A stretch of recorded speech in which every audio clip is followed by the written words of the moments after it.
Во питокот на 27 јуни, Драчево стана центар на културната сцена, каде што се одржа уште една незаборавна вечер во рамки на манифестацијата Културно лето 2025 во организација на општина Кисела вода. Програмата започна во 20:30 со настап на Кут Китка, кој ја раздвижија публиката со автентични кореографии и народна музика, потсетувајќи на богатството на македонската фолклорна традиција. Следуваа моќни вокални настапи од врвни македонски уметници: Бојана Скендеровски, Сузана Спасовска, Огнен Здравковски и Миле Кузмановски, кои со својот емоционален и професионален израз го задржаа вниманието на публиката до последниот тон. Вечерта ја заокружи настапот на Каролина Гочева, која започна во 22 часот и исполни сцена преполна со љубов, енергија и гласна поддршка од присутните. Со своите најголеми хитови и неколку етно изведби, Каролина уште еднаш потврди зошто е еден од најсаканите и највлијателните уметници во регионот.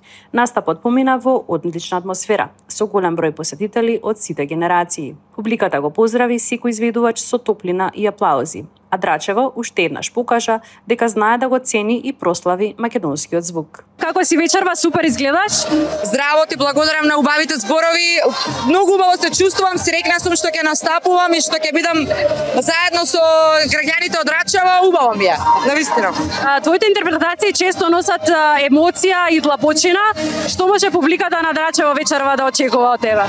Па емоција, убаво кажа, вечерва ќе се потрудам да ја дадам својата позната емоција и најчесто таа емоција ми е вратена дупло од публиката, така да ќе уживам сигурно. Дали на сцената ќе видиме некое твое личен печат, нешто што тебе ти оставило трага во цело ова твое музичко патешествие? Па ќе ја видите мојата најнова песна Дома, која што ја напишав, текстот го напишав јас и мислам дека тука најмногу ја изразувам својата емоција за она што го чувствувам за земјава и за својот народ.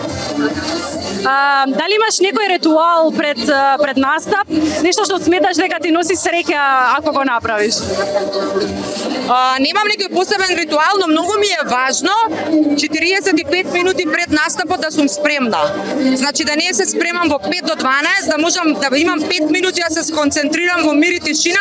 Тоа секогаш ми помага за да бидам што подобра на сцената. Инаку секој пат кога сум брзала и кога сум трчала за некој настап, сум била истрошена и не можам да ја дадам истата енергија. Па да, дефинитивно, зашто ми представува стрес. Тип на човек сум што сакам нештата да ги правам со 200% и затоа сакам се на време да си фатам порано.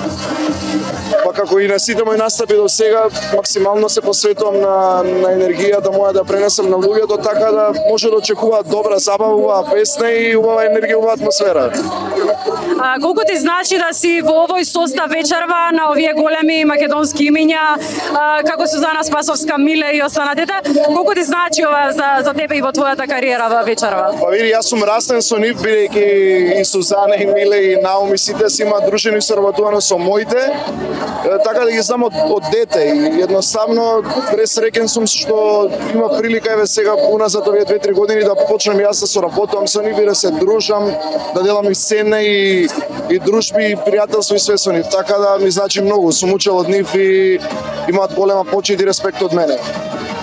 Дали имаш некој ритуал пред настап што си го правиш и што сметаш дека ти носи среќа? Ритуал пред настап? Обично повеќе каде било да пеам, седнувам нормално со бендот, ако сум со бенд или ако имам некој ваков настап со колегите, седнуваме на пијачка, ритуал може да се напијам една ракија чисто за циркулација, за опуштање, тоа ми е ритуалот. И нормално се распеам пред настап, бидејќи тоа ми е учен гласот така, навикнат да се распевам за да можам да пеам. Супер, фала ти, Огне. Фала и на вас.